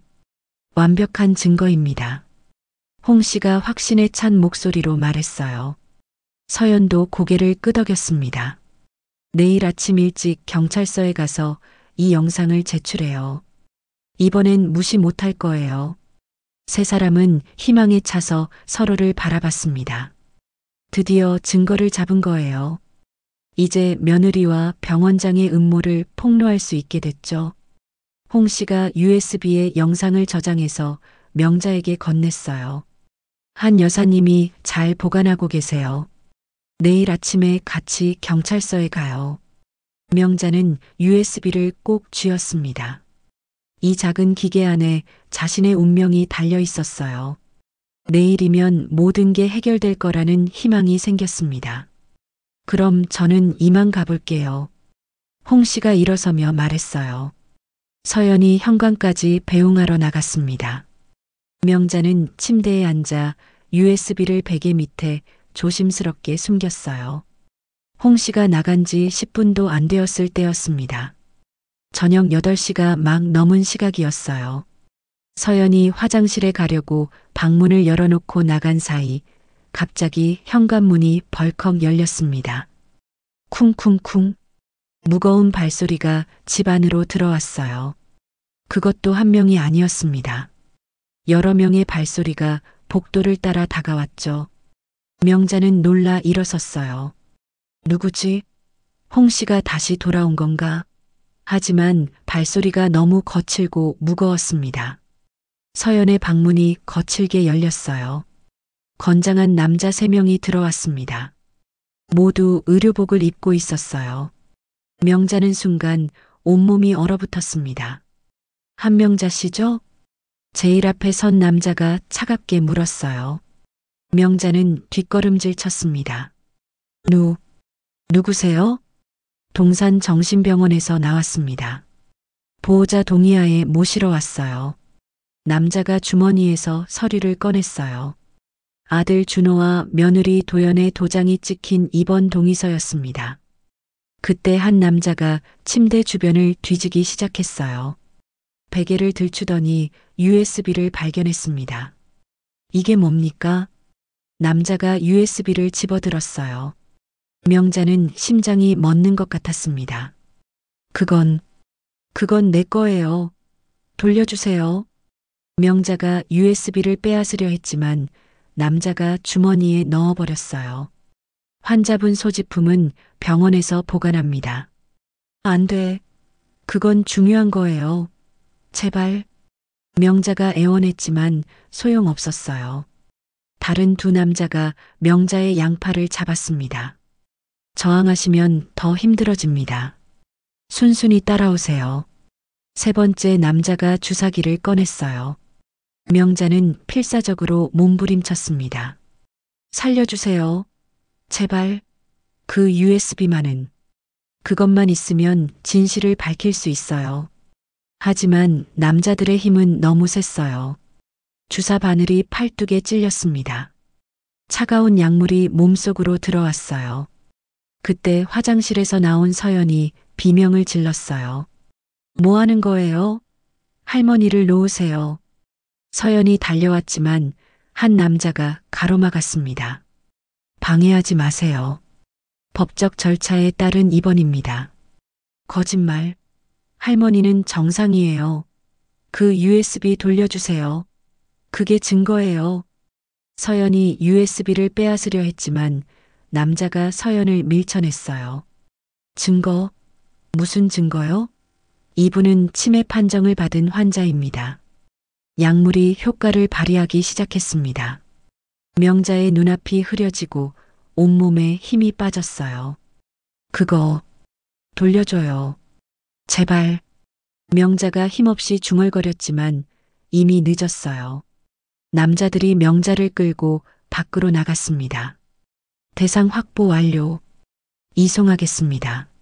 한 남자가 무전기에 대고 보고했어요. 밖에는 흰색 앰뷸런스가 대기하고 있었습니다. 서연이 따라 나와서 계속 소리쳤어요. 돌려주세요. 할머니는 억울해요. 하지만 남자들은 듣지 않았습니다. 명자를 들것에 눕히고 차에 실었어요. 차가 출발했습니다. 명자는 마지막 힘을 다해 눈을 떴어요. 차창 밖으로 서연이 길가에 서서 울고 있는 모습이 보였습니다. 눈물이 흘러내렸어요. 모든 게 끝났구나. 증거도 빼앗기고 이제 정말 끝이구나. 약물 때문에 의식이 완전히 사라지기 직전 명자는 홍 씨의 얼굴을 떠올렸어요. 앰뷸런스는 어둠 속을 달려 동산 정신병원으로 향했어요. 사이렌도 울리지 않았습니다. 마치 아무 일도 없었다는 듯 조용히 사라져갔죠. 집에 혼자 남은 서연은 바닥에 주저앉아 울었어요. USB를 빼앗겼어요. 유일한 증거를요. 이제 어떻게 해야 하나? 할머니를 어떻게 구해야 하나? 서연은 떨리는 손으로 홍 씨에게 전화를 걸었어요. 홍 기사님, 큰일 났어요. 할머니가 끌려가셨어요. USB도 빼앗겼어요. 전화 너머로 홍 씨의 놀란 목소리가 들렸습니다. 뭐라고요? USB를 빼앗겼다고요? 네. 그 사람들이 가져갔어요. 이제 어떻게 해야 하죠? 서연은 울음을 참을 수가 없었어요. 홍 씨도 한동안 말이 없었습니다. 전화 너머로 무거운 침묵이 흘렀어요. 일단 제가 지금 갈게요. 같이 방법을 찾아봐요. 홍 씨의 목소리에도 걱정이 묻어났어요. 서연은 전화를 끊고 창밖을 바라봤습니다. 캄캄한 밤하늘에는 별 하나 보이지 않았어요. 마치 모든 희망이 사라진 것처럼. 할머니는 지금 어디쯤 가고 있을까요? 그 차가운 병원에 갇히게 되는 걸까요? 증거도 없이 어떻게 구해낼 수 있을까요? 서연은 주먹을 꽉 쥐었습니다. 포기하지 않을 거예요. 다른 방법이 있을 거예요. 반드시 있을 거예요. 화요일 밤 9시가 넘어서 홍 씨가 서연의 집에 도착했습니다. 서연은 울다 지쳐서 눈이 퉁퉁 부어 있었어요. 홍 씨의 얼굴도 어두웠습니다. 거실에 앉은 두 사람은 한동안 아무 말도 하지 못했어요. USB를 빼앗겼다고요? 홍 씨가 무거운 목소리로 물었습니다. 서연이 고개를 끄덕였어요. 네. 그 사람들이 베개 밑에서 찾아서 가져갔어요. 할머니가 그렇게 애원하셨는데도. 서연의 목소리가 또 떨렸습니다. 홍 씨는 한숨을 쉬었어요. 그러더니 갑자기 주머니에서 뭔가를 꺼냈습니다. 작은 USB였어요. 다행이에요. 제가 복사본을 하나 더 만들어뒀거든요. 서연의 눈이 휘둥그레졌습니다. 믿을 수 없다는 표정이었어요. 정말이에요? 정말 복사본이 있다고요? 네. 혹시 모르니까 제가 하나 더 보관하려고 했어요. 정말 다행이에요. 서연은 그 자리에서 울음을 터뜨렸습니다. 이번엔 기쁨의 눈물이었어요. 희망이 다시 생긴 거예요. 할머니를 구할 수 있는 희망이요. 지금 당장 경찰서로 가요. 서연이 벌떡 일어섰어요. 홍 씨도 고개를 끄덕였습니다. 두 사람은 서둘러 집을 나섰어요. 밤 10시가 넘은 시각, 경찰서는 당직 근무자들만 있었습니다. 서연과 홍 씨가 급하게 들어서자 경찰관이 고개를 들었어요. 며칠 전 새벽에 명자와 서연이 왔을 때 만났던 바로 그 경찰관이었습니다. 또 오셨네요. 무슨 일이세요? 경찰관의 목소리에는 귀찮음이 묻어 있었어요. 하지만 홍 씨가 USB를 내밀자 표정이 바뀌었습니다. 여기 증거가 있습니다. 병원장과 보험 설계사가 노인을 강제로 정신병원에 가두고 보험금을 빼돌리는 영상이에요. 홍 씨가 노트북을 꺼내 영상을 보여줬어요. 도연과 병원장이 나누는 대화가 선명하게 들렸습니다. 3억이라는 금액, 재개발 보상금, 위조 진단서 얘기까지 모두 담겨 있었죠. 경찰관의 얼굴이 점점 굳어졌어요. 영상을 끝까지 본 경찰관이 자리에서 일어났습니다. 이건 심각한 사건이네요. 잠시만요. 경찰관이 상급자에게 전화를 걸었어요. 잠시 후 형사 2명이 내려왔습니다. 그들도 영상을 보더니 즉시 움직이기 시작했어요. 강제 감금, 보험 사기, 문서 위조. 이건 중범죄예요. 지금 당장 출동해야겠습니다. 형사 한 명이 무전기를 들었어요. 지원 요청을 하는 것 같았습니다. 다른 형사는 서연과 홍 씨에게 자세한 진술을 받기 시작했어요. 피해자가 지금 어디 있다고요? 동산 정신병원이에요. 오늘 저녁 8시경에 강제로 끌려가셨어요. 서연이 다급하게 설명했습니다. 형사가 고개를 끄덕였어요. 알겠습니다. 즉시 출동하겠습니다. 두 분도 같이 가시죠. 경찰차 여러 대가 사이렌을 울리며 출발했습니다.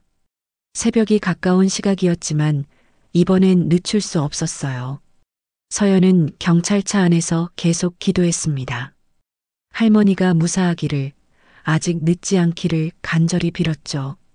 동산 정신병원에 도착하자 경찰들이 일제히 내렸어요. 병원 입구에서 경비원이 막으려 했지만 형사가 영장을 내밀었습니다. 긴급 체포 영장이 발부됐습니다. 비키세요. 경찰들이 병원 안으로 들어갔어요. 밤늦은 시간이라 병원은 조용했지만 곧 발소리로 가득 찼습니다. 형사들이 원장실로 직행했어요. 병원장 정태수는 아직 퇴근하지 않고 사무실에 있었습니다. 경찰이 들이닥치자 놀란 표정을 지었어요. 뭐 하는 거요? 정태수 씨 강제 감금 및 보험 사기 혐의로 체포합니다. 형사가 수갑을 꺼냈어요. 정태수가 저항하려 했지만 소용없었습니다. 한편 다른 경찰들은 병동을 수색하기 시작했어요. 폐쇄병동에는 정말로 많은 노인들이 갇혀 있었습니다. 다들 정신이 멀쩡해 보였어요. 우리는 미친 사람이 아니에요. 제발 내보내주세요. 한 할아버지가 울부짖었어요. 다른 노인들도 철창을 잡고 애원했습니다. 경찰들은 즉시 병실 문을 열기 시작했어요. 서연은 필사적으로 명자를 찾았습니다. 병실을 하나하나 확인하다가 마침내 구석방에서 명자를 발견했어요. 할머니, 서연이 달려갔어요. 명자는 침대에 묶여 있었습니다. 약물 때문인지 의식이 흐릿한 상태였어요. 서연이 울면서 끈을 풀었습니다. 할머니, 저예요. 서연이에요. 이제 괜찮아요. 명자가 희미하게 눈을 떴어요. 서연의 얼굴을 알아보고는 눈물을 흘렸습니다. 서연아, 정말 너니? 네, 할머니. 경찰이 왔어요. 이제 나갈 수 있어요. 경찰이 들 것을 가져왔어요. 명자를 조심스럽게 옮겨 실었습니다. 다른 노인들도 하나둘 구출되기 시작했어요. 병원 밖에는 구급차들이 대기하고 있었습니다. 강제로 갇혀있던 노인들을 다른 병원으로 옮겨 검진을 받게 하려는 거였죠. 그때 또 다른 경찰차가 도착했어요. 차에서 내린 경찰이 며느리 도연을 체포해 왔습니다. 도연은 수갑을 찬 채 고개를 숙이고 있었어요. 명자와 눈이 마주쳤지만 도연은 시선을 피했습니다. 시어머니를 이렇게 만들다니. 한 형사가 혀를 찼어요. 도연은 아무 말도 하지 않았습니다. 그저 경찰차에 태워져 연행될 뿐이었죠. 명자는 구급차에 실려 병원으로 이송됐어요. 서연과 홍 씨가 함께 따라갔습니다. 차 안에서 명자는 서연의 손을 꼭 잡았어요. 내 증거는? 걱정 마세요. 홍 기사님이 복사본을 가지고 계셨어요. 그걸로 신고했어요. 명자는 안도의 한숨을 쉬었습니다. 그리고 홍 씨를 바라봤어요. 홍 씨, 정말 고마워. 은혜 갚은 거예요. 이제 편히 쉬세요. 홍 씨가 따뜻하게 웃었어요. 다음 날 아침 사건은 뉴스에 대대적으로 보도됐습니다. 방송 화면에는 수갑을 찬 채 연행되는 정태수와 도연의 모습이 나왔어요. 충격적인 노인 학대 사건이 발생했습니다. 병원장과 보험 설계사가 결탁해 정상적인 노인들을 정신병원에 강제 입원시키고 보험금을 착취한 사건이 밝혀졌는데요. 기자의 목소리가 울려 퍼졌어요. 병원에서 구출된 노인들의 인터뷰도 이어졌습니다. 우리는 미친 게 아니었어요. 그냥 돈 때문에 갇힌 거였어요. 한 할머니가 울면서 말했어요. 시청자들의 공분을 샀습니다. 명자는 병원 침대에서 뉴스를 보고 있었어요. 아들 준호가 옆에 앉아 있었습니다. 준호는 어제부터 계속 울고 있었어요. 엄마, 정말 미안해요. 제가 바보였어요. 도연이 말만 믿고. 준호가 손등으로 눈물을 닦았어요. 명자는 아들의 손을 잡았습니다. 괜찮아. 너도 속은 거잖아. 그래도 엄마를 의심했어요. 정말 미안해요. 준호가 또 울음을 터뜨렸어요. 명자는 아들을 안아줬습니다. 미워할 수가 없었어요. 아들도 피해자였으니까요. 병원과 경찰의 조사 결과 정태수와 도연은 내연관계였다는 것이 밝혀졌습니다. 둘이서 짜고 여러 노인들을 상대로 보험 사기를 저질렀던 거예요. 피해자가 수십 명에 달했습니다. 병원은 즉시 폐쇄 명령이 내려졌어요. 피해 노인들은 모두 집으로 돌아갔습니다. 오랜만에 자유를 되찾은 그들의 얼굴에는 환한 미소가 번졌어요. 수요일 아침 햇살이 병실 창문으로 비스듬히 들어왔습니다. 명자는 천천히 눈을 떴어요. 흰 천장이 시야에 들어왔고 소독약 냄새가 코끝을 스쳤죠. 어제 밤의 일들이 꿈이었으면 좋겠다는 생각이 들었지만 손목에 채워진 환자 팔찌가 현실을 상기시켰습니다. 침대 옆 의자에는 준호가 상체를 숙인 채 잠들어 있었어요. 구겨진 셔츠와 부스스한 머리, 그리고 눈가의 붓기가 그가 밤새 얼마나 괴로워했는지를 말해주고 있었습니다. 명자는 아들의 얼굴을 물끄러미 바라봤어요. 40이 넘은 중년의 얼굴에서 문득 어린 시절의 순수함이 겹쳐 보였습니다. 병실 문이 조용히 열리고 서연이 들어왔습니다. 손에 든 쟁반에서는 따뜻한 죽 냄새가 났어요. 서연은 명자와 눈이 마주치자 안도의 미소를 지었습니다. 할머니, 몸은 좀 어떠세요? 서연의 목소리는 나지막했지만 따뜻했습니다. 그때 복도에서 웅성거리는 소리가 들려왔어요. 간호사가 들어와 조심스럽게 말했습니다. 할머니, 밖에 기자분들이 와 계세요. 인터뷰 요청이 있는데 어떻게 하시겠어요? 명자는 잠시 고민하다가 고개를 끄덕였습니다. 이 사건의 진실을 알려야 한다는 생각이 들었거든요. 잠시 후 기자가 들어왔고 명자는 간단히 인터뷰를 했습니다. 치매 조작과 보험금 사기에 대해 차분히 설명했어요. 그리고 마지막에 이렇게 말했죠. 노인도 사람입니다. 나이 들었다고 해서 존엄성이 사라지는 건 아니에요. 인터뷰가 끝난 후 병실 TV에서 속보가 나왔습니다. 화면이 법원 앞으로 전환됐어요. 검은 호송차가 도착하고 차에서 내린 사람들의 모습이 비쳤습니다. 도연이었습니다. 양손에 수갑이 채워진 채 고개를 숙이고 있었어요. 평소에 당당하던 모습은 온데간데 없었죠. 검은 정장을 입었지만 머리는 헝클어져 있었고 얼굴은 초췌했습니다. 경찰관 2명이 그녀의 양팔을 잡고 법원 계단을 오르기 시작했어요. 배도연 씨, 시어머니께 한마디 하시죠. 보험금이 목적이었습니까? 반성하고 계십니까? 기자들이 마이크를 들이밀며 질문을 쏟아냈습니다. 카메라 플래시가 터졌고 도연의 얼굴이 화면에 크게 잡혔어요. 그녀는 입을 꾹 다문 채 아무 말도 하지 않았습니다. 하지만 떨리는 입술과 붉어진 눈자위가 그녀의 심정을 말해주고 있었죠. 뒤이어 또 다른 호송차가 도착했습니다. 정태수 병원장이 내렸어요. 그 역시 수갑을 차고 있었습니다.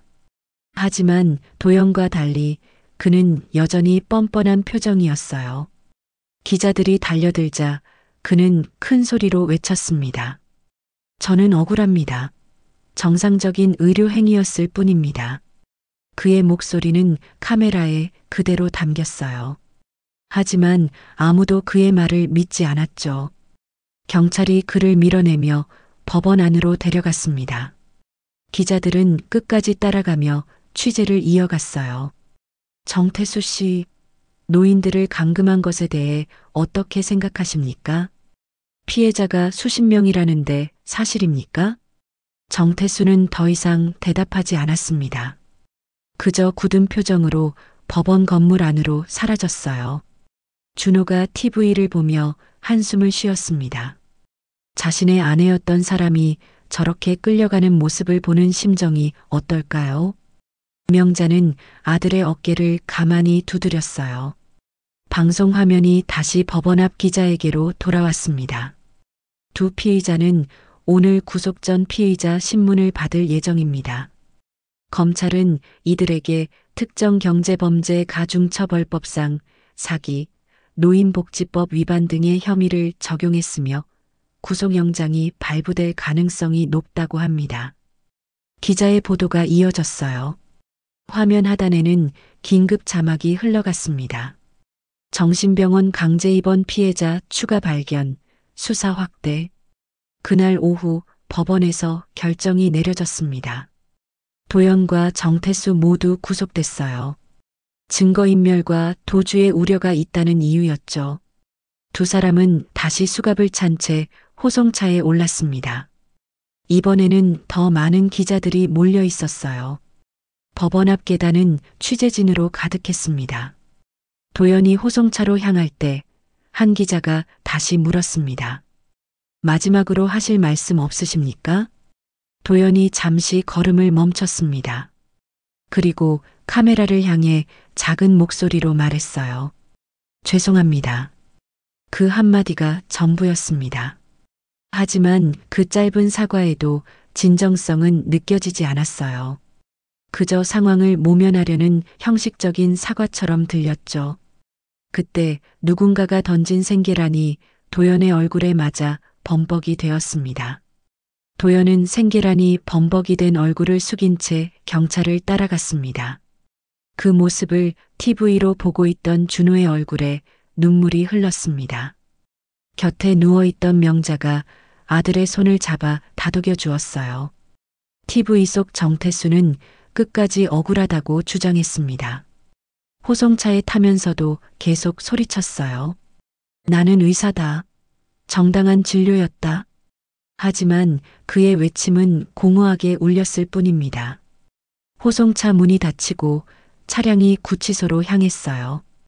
기자들은 마지막까지 차량을 쫓아가며 촬영했습니다.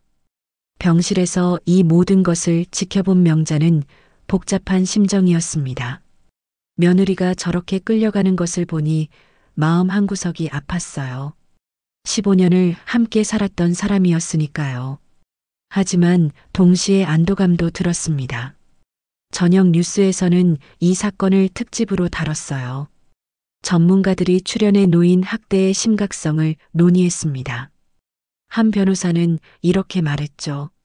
이번 사건은 우리 사회가 노인을 어떻게 대하고 있는지를 적나라하게 보여줍니다. 법적 처벌도 중요하지만 근본적인 인식 개선이 필요합니다. 다음 날 신문에는 도연과 정태수가 수갑을 찬 채 고개를 숙이고 있는 사진이 일면에 실렸습니다. 시대의 악인들이라는 제목과 함께였어요. 사설에서는 이들에 대한 엄벌을 촉구했습니다. 검찰 수사는 계속 확대됐어요. 도영과 정태수뿐만 아니라 이들과 연루된 의사, 간호사, 보험 설계사들까지 줄줄이 소환됐습니다. 병원 직원 중 일부는 자수를 했고 내부 고발자도 나타났어요. 한 간호사는 울면서 증언했습니다. 저도 알고 있었어요. 그분들이 정상인걸요. 하지만 병원장이 무서워서 아무 말도 못했습니다. 수사 결과 피해자가 전국적으로 100명이 넘는 것으로 드러났어요. 도영과 정태수 외에도 비슷한 수법으로 노인들을 착취한 사람들이 여럿 있었던 겁니다. 이들은 서로 정보를 공유하며 조직적으로 움직였다는 정황도 포착됐죠. 일주일 후 명자는 퇴원 준비를 했습니다. 병원 로비에서 작은 기자회견을 가졌어요. 이번에는 구출된 다른 노인 몇 분과 함께였습니다. 한 할아버지가 명자를 향해 고개를 숙였어요. 감사합니다. 덕분에 자유를 찾았습니다. 명자는 그 손을 잡아주었습니다. 많은 말이 필요 없었어요. 서로의 눈빛만으로도 충분했죠. 병원을 나서는 명자를 많은 사람들이 배웅했습니다. 준호가 차를 가져왔고 서연과 홍 씨도 함께였어요. 차에 오르기 전 명자는 뒤를 돌아봤습니다. 병원 건물이 햇살을 받아 빛나고 있었어요.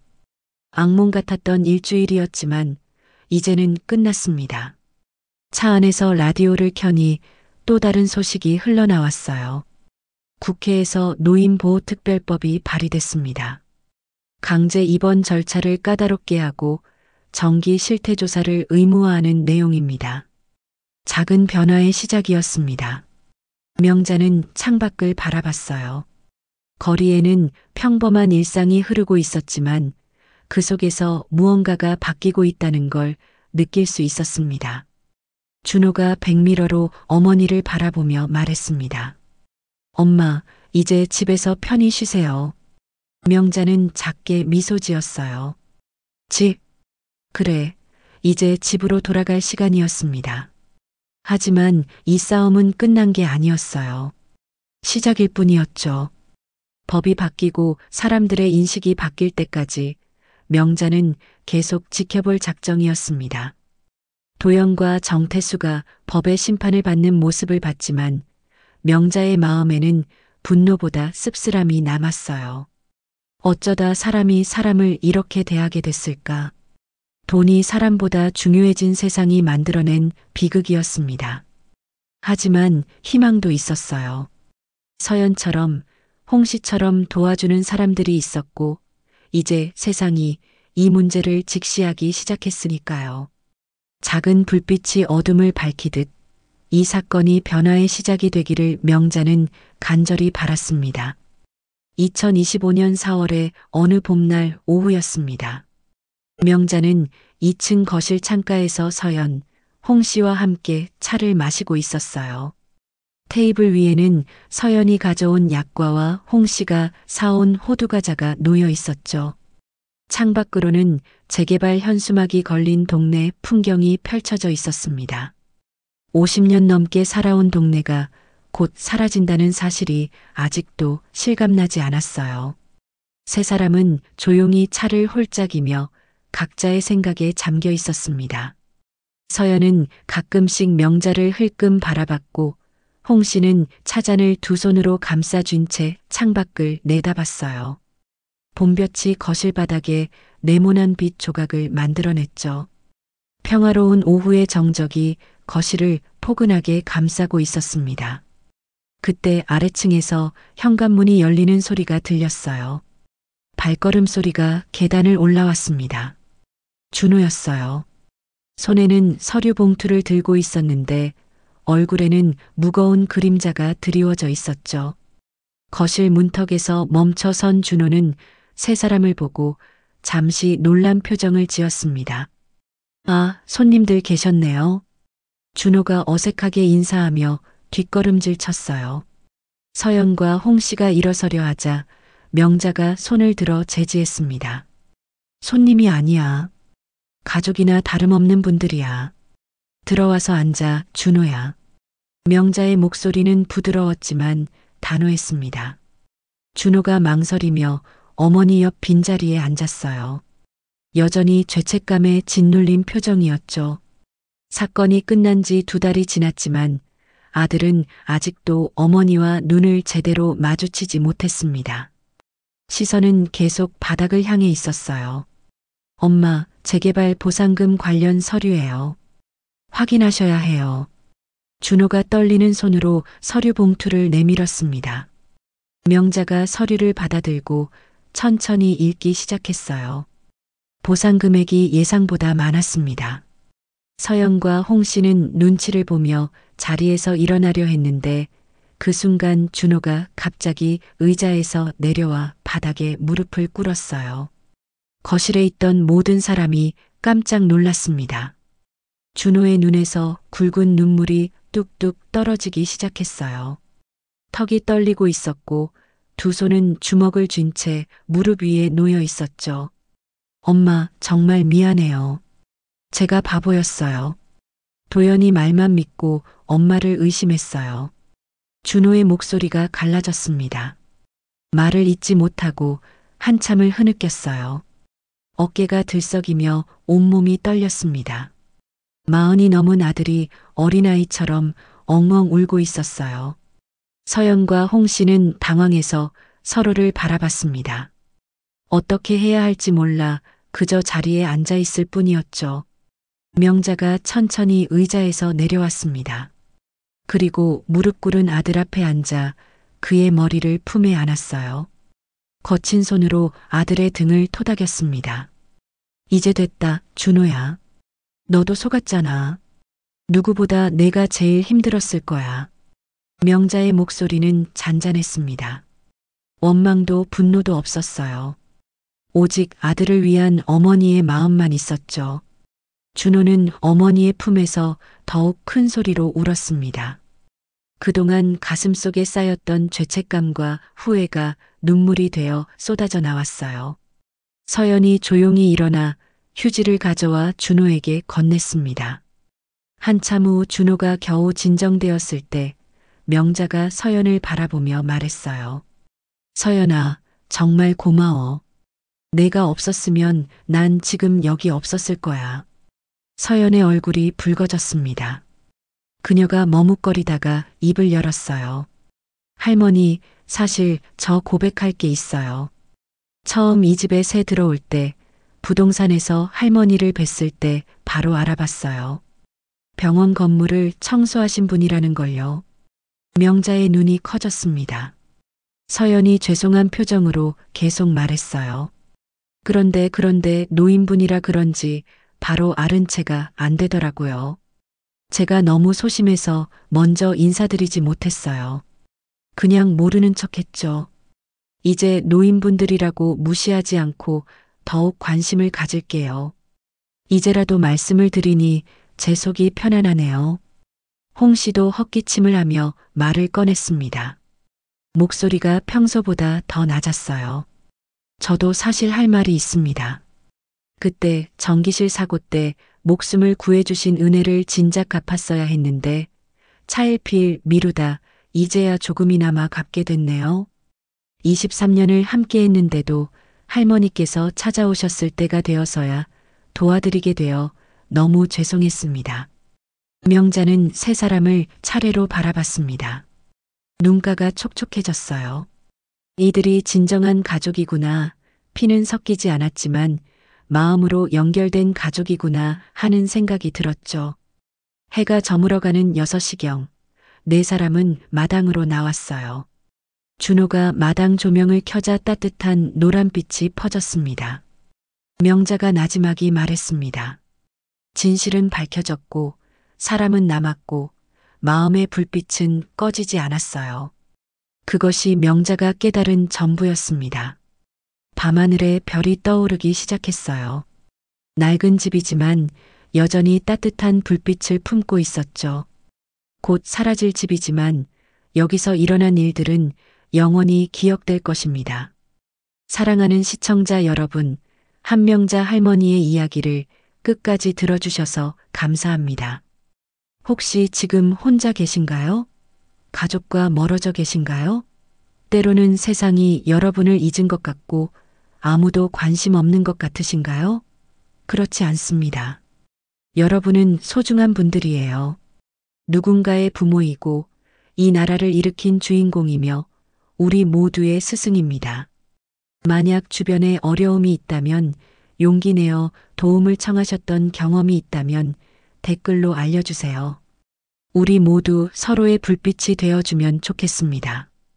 지금까지 시청해주셔서 감사합니다.